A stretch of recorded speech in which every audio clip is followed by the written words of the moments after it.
¿Han tenido alguna situación en la que un paciente necesita un procedimiento quirúrgico en urgencias y que ese procedimiento le puede salvar la vida?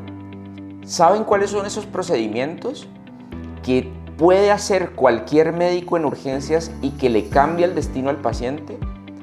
Vamos a ver algunas consideraciones técnicas, algunos tips fundamentales para hacer estos procedimientos, hacerlos bien y cambiar el destino de los pacientes en urgencias. Veamos algunos procedimientos fundamentales. Hablemos entonces de aquellos procedimientos que me pueden cambiar el destino de un paciente porque está en riesgo su vida. El primero de ellos, probablemente, si vamos de cabeza a pies o incluso en orden de importancia, por lo que esto conlleva, porque es una causa de muerte importante, y es el compromiso de la vía aérea.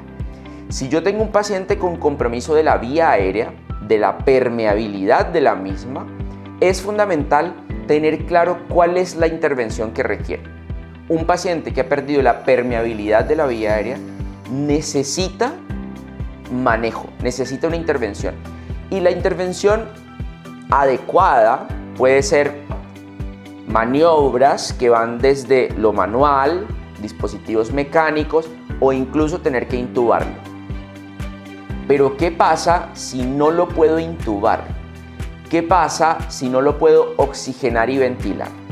Es aquí cuando uno de los procedimientos quirúrgicos de urgencias más importante, porque no hacerlo significa la muerte misma, tenemos que tener claro este procedimiento.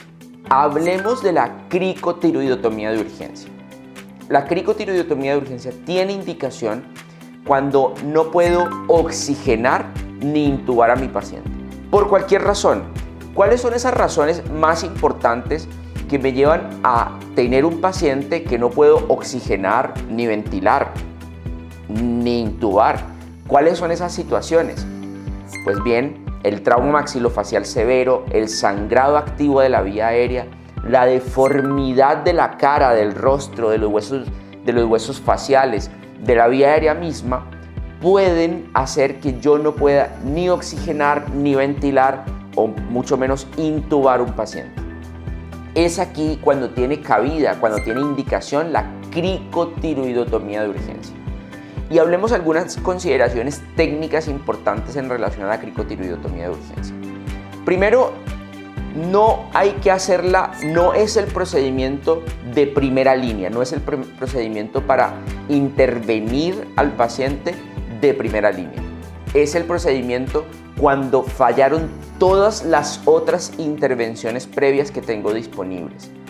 Colocar una cánula orofaringea, tratar de ventilar por dispositivo bolsa, válvula, máscara o ambú, tratar de intubar el paciente o lo alterno, poner una máscara laringea. Cuando nada de eso es posible, por las razones que hemos mencionado anteriormente, es donde la cricotiroidotomía es el protagonista y cobra importancia.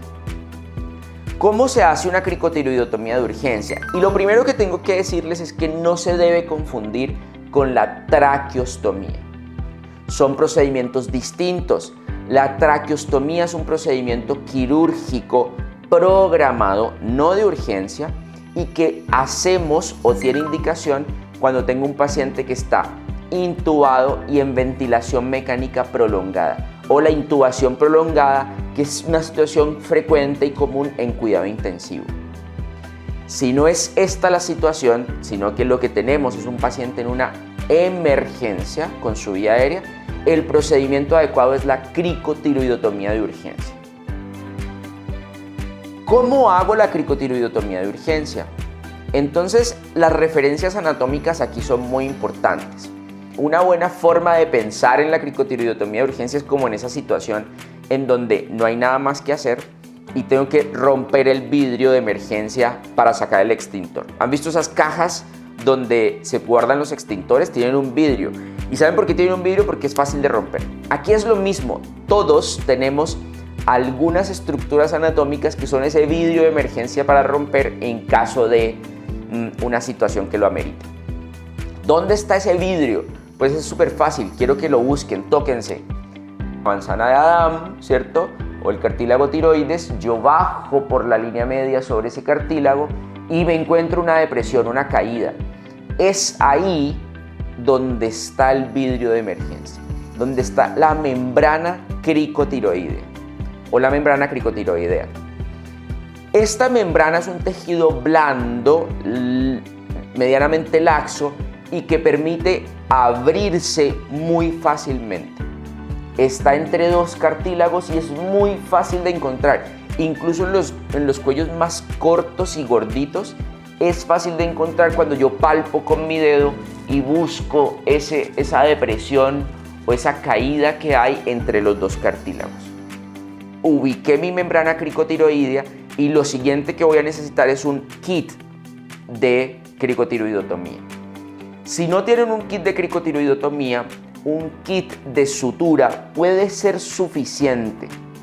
Siempre es recomendable tener una Kelly, una pinza Kelly que me ayude a hacer disección y ya les voy a mostrar por qué. Una vez ubicada la membrana, lo que voy a hacer es una incisión longitudinal sobre ella y con mi pinza Kelly voy a disecar de manera roma. Cuando yo digo disecar es que entro la pinza cerrada, abro y salgo, entro la pinza cerrada, abro y salgo y así voy disecando hasta encontrar la membrana. Una vez la visualizo, la siento con mi pinza y la visualizo en mi herida, ojo porque aquí les recomiendo hagan heridas amplias, 1 centímetro, 1,5 centímetros, para que puedan ver bien. Si ven bien, van a poder hacer el procedimiento de mejor manera. Una vez hecho esto, hago una incisión transversa con mi bisturí. Y aquí les doy un tip. Más que abrir con el bisturí o hacer una incisión con el bisturí a la membrana, la recomendación es poner el bisturí en sentido transverso e introducirlo en la membrana. Eso va a ser suficiente para abrirla. Con la pinza después puedo abrir completamente la membrana y encontrar la vía aérea. Va a ser fácil detectarlo porque en general hay salida de aire. Si usted quiere estar seguro, un tip para saber que usted encontró la membrana cricotiroidea es puncionar, previo a la incisión con bisturí, puncionar con una aguja y jeringa con suero fisiológico y aspirar hasta encontrar burbujeo. En cualquier caso, con el bisturí o con la aguja, tenga cuidado de no ir más allá de la laringe. Tiene que encontrar ese espacio y va a ser fácil, sobre todo si usted tiene una incisión amplia que le permite ver muy bien la membrana. Una vez tengo la membrana cricotiroidea abierta, tengo la laringe abierta, va a ser necesario la introducción de un dispositivo que puede ser una cánula de cricotiroidotomía de urgencia o un tubo orotraqueal. El tubo orotraqueal, el calibre de tubo orotraqueal ideal para esto es el número 6. Tubos de mayor calibre pueden dificultar la introducción del mismo y tubos de menor calibre pueden dificultar la ventilación del paciente, la oxigenación del paciente. La cricotiroidotomía de urgencia es un procedimiento en el que deberíamos entrenarnos.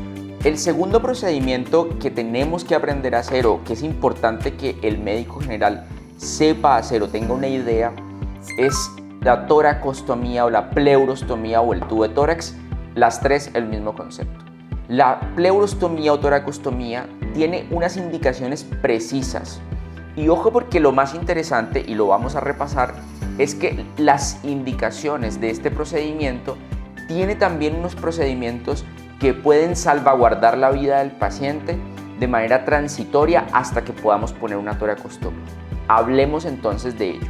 ¿Cuáles son las indicaciones de tubo de tórax o pleurostomía?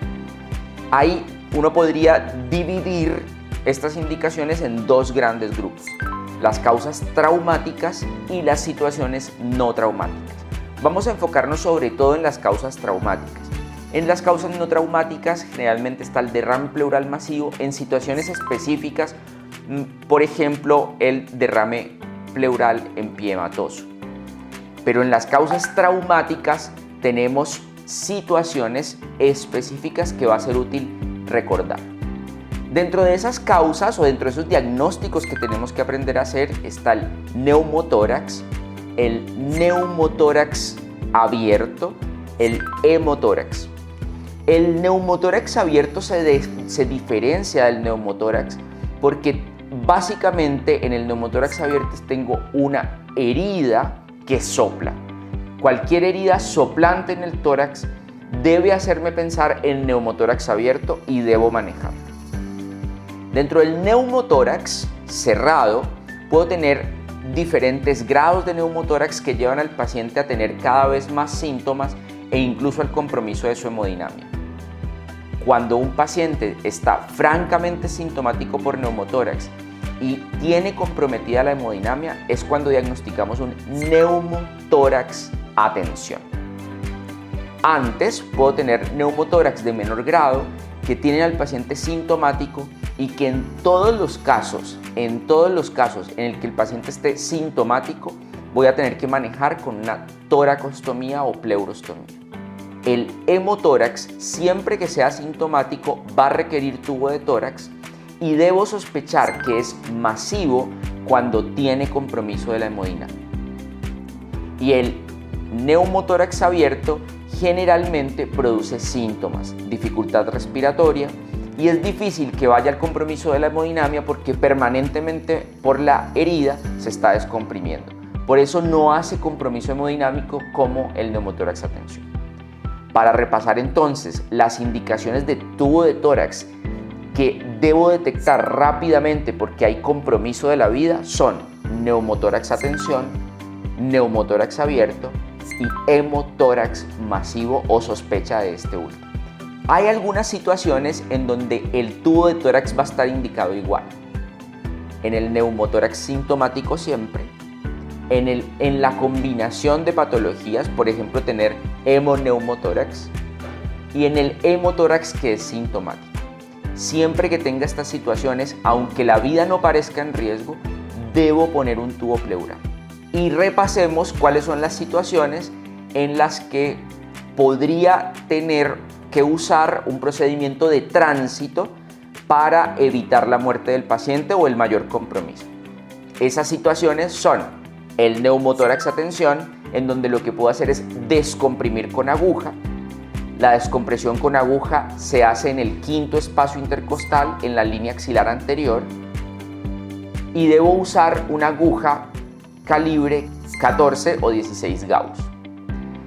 Debo usar agujas gruesas porque permiten la descompresión rápida del neumotórax.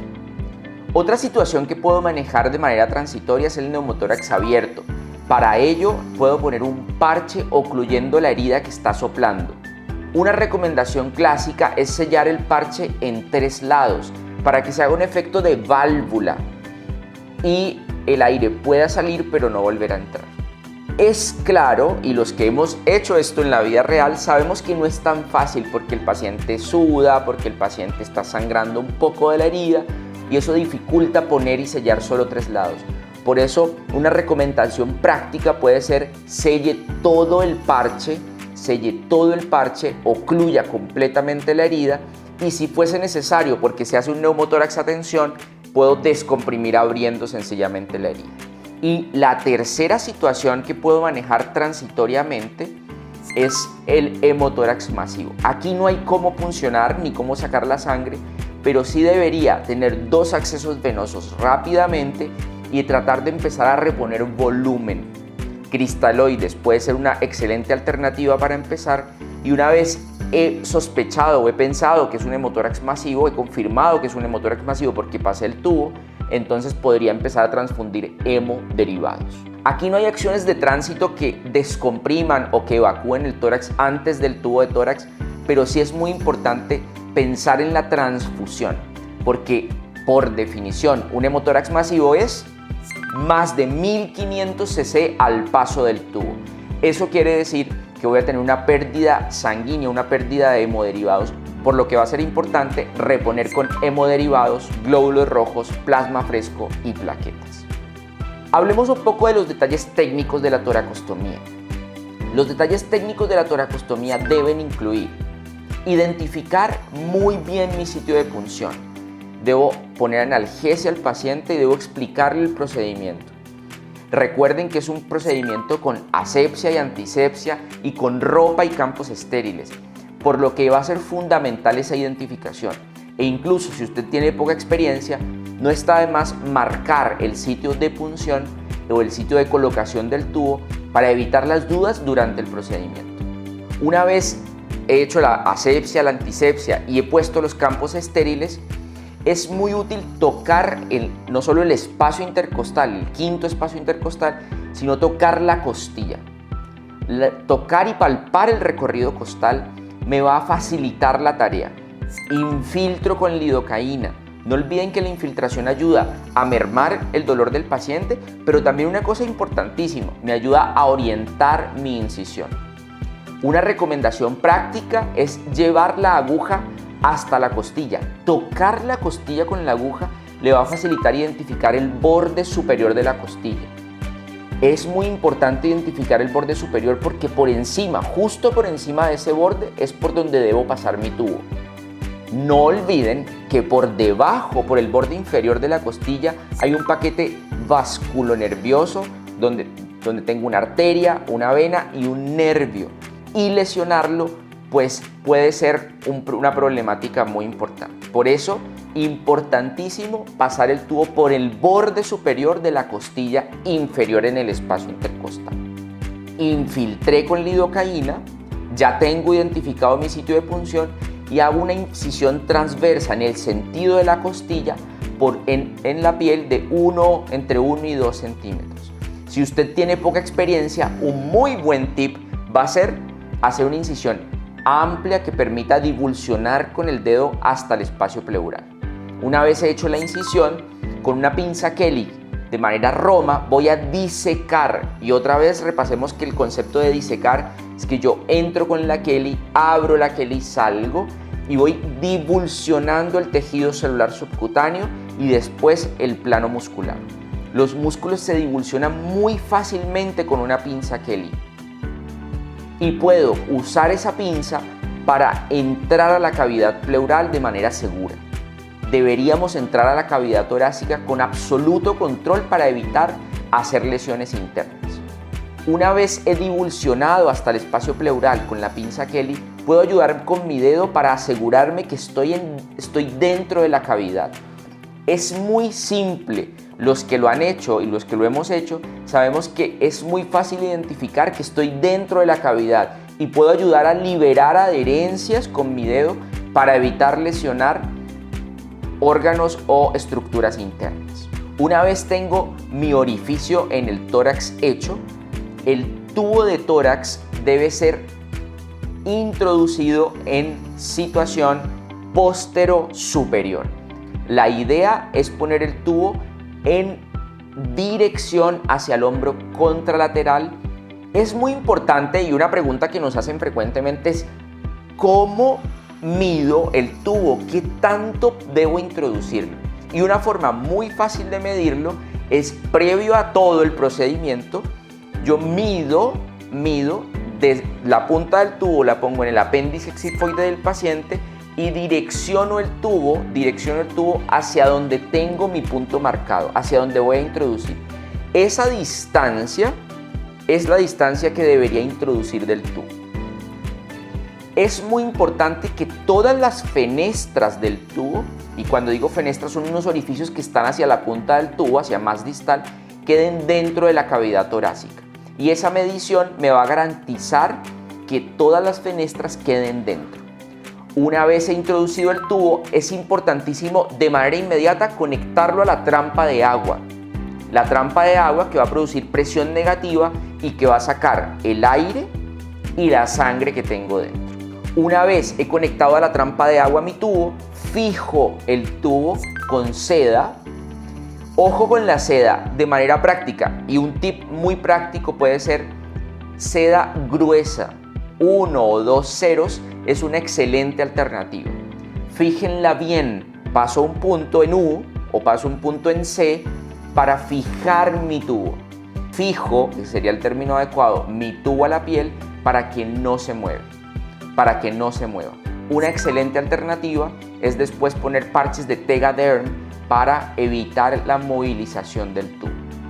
Un ejercicio muy útil, un tip muy práctico para asegurarme que el tubo está bien posicionado es pedirle al paciente inspiraciones y expiraciones profundas o algunos episodios de tos inducida o voluntarias para asegurarme de que la trampa de agua esté oscilando. Si la trampa de agua está oscilando, ustedes pueden tener la tranquilidad de que el tubo está bien posicionado y va a estar haciendo su trabajo. Algunas indicaciones adicionales para poner tubos de tórax, y se las doy como adicionales porque hay que tenerlas muy presentes, son pacientes que tienen cualquier grado de neumotórax, pero que van a ser trasladados por vía aérea, pacientes que van a subir a aviones, a helicópteros y que van a ser trasladados a altitud. ¿Por qué es importante? Porque recuerden que en el aire disminuye la presión hidrostática, aumenta o se expande el volumen del gas y eso puede producir síntomas. No es una situación fácil de manejar tener un paciente sintomático en traslado aéreo. Y otra situación de la que va a ser muy importante asegurarnos poner un tubo de tórax es cualquier grado de neumotórax, sintomático o no, en un paciente que voy a ventilar a presión positiva, con un dispositivo bolsa, válvula, máscara, o porque voy a tener que hacer una intubación orotraqueal o poner una máscara laringea. Esos pacientes requieren tubo de tórax sin importar el grado de neumotórax o si tienen previamente o no síntomas. Las otras dos situaciones de las que les voy a hablar, que son muy prácticas, pero que van a ser muy útiles para el médico general o el médico que hace urgencias, es cómo manejar un eviscerado o cómo manejar una amputación traumática. Y aquí va muy sencillo. Si quieren tener un poco del detalle de esto o quieren recordarlo y tenerlo a la mano, vayan a nuestro Instagram, hay un post sobre esta información. Recuerden que en Instagram nos encuentran como @pedagoeducación. Una situación muy difícil de manejar por lo escabroso que puede parecer es la evisceración. Cualquier herida de la pared abdominal puede producir evisceración, puede producir la salida de intestinos o de órganos de la cavidad abdominal hacia el exterior, en cuyo caso el abordaje siempre es el mismo. El abordaje siempre es el que debemos aplicarle a todos los pacientes traumatizados. XABCDE, según la actualización del último PHTLS, o encargarnos de las hemorragias exsanguinantes y hacer el ABCDE completo. Una excelente alternativa para el manejo de este paciente, para el manejo puntual de esta situación después de haber hecho mi abordaje inicial completo, es asegurarme de fijar los intestinos que están fuera de la cavidad lo mejor posible. No intenten bajo ninguna circunstancia introducir las vísceras o intestinos dentro de la cavidad. No lo intenten fuera de la sala de operaciones. Una muy buena forma de manejar esta situación es poner compresas humedecidas sobre los intestinos o vísceras. Ojalá con sueros tibios. Cubro completamente los intestinos o las vísceras, que no se vea nada con compresas humedecidas. Pueden ser también apósitos. Abro en condiciones estériles esta bolsa de suero y este suero que voy a, de alguna manera, a descartar, es el mismo suero que puedo usar para humedecer las compresas con las que voy a recubrir las vísceras o intestinos. Corto, una vez la bolsa está vacía, la abro para tener mayor diámetro de cubrimiento y con esa bolsa voy a empezar a cubrir toda la superficie. No debe quedar nada por fuera. Voy a tal vez necesitar varias bolsas. Después de que he cubierto todas las vísceras e intestinos, cualquier tela adhesiva de las que usamos en salud, micropore, esparadrapo, pueden servir para cubrir o para fijar los intestinos. Lo que usted puede hacer si no cuenta con ninguno de estas telas adhesivas es envolver toda la circunferencia abdominal del paciente con mantas limpias o sábanas limpias y traslade rápidamente a su paciente. Y la última situación que vamos a ver es la amputación traumática. Ojo porque la amputación traumática es una situación que puede ser muy difícil de manejar, sobre todo si lo que usted tiene es un paciente que está sangrando activamente. Frente a esta situación, lo primero es que controle la hemorragia exsanguinante, poniendo un torniquete lo más proximal arriba posible. Si usted no tiene un torniquete, una excelente alternativa puede ser envolver el muñón amputado con compresas y hacer un vendaje compresivo sobre la extremidad, sobre el muñón amputado. Coloque o no, o ponga o no el torniquete, el manejo de esta situación es similar.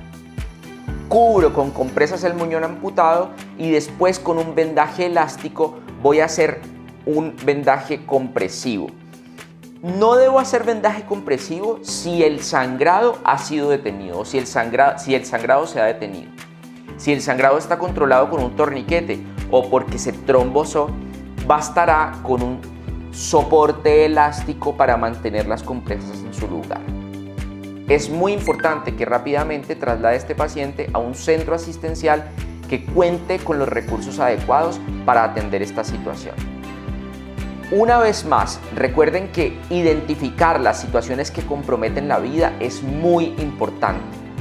Agradezco que hayan visto este video y recuerden que pueden seguirnos en nuestras redes sociales, en nuestro canal de YouTube. Suscríbanse para más videos y por supuesto síganos en Instagram, donde estamos publicando posts de información que es muy útil y muy práctica. No se olviden que uno de nuestros objetivos es hacer fácil lo difícil. Muchas gracias por vernos y nos vemos en un próximo video.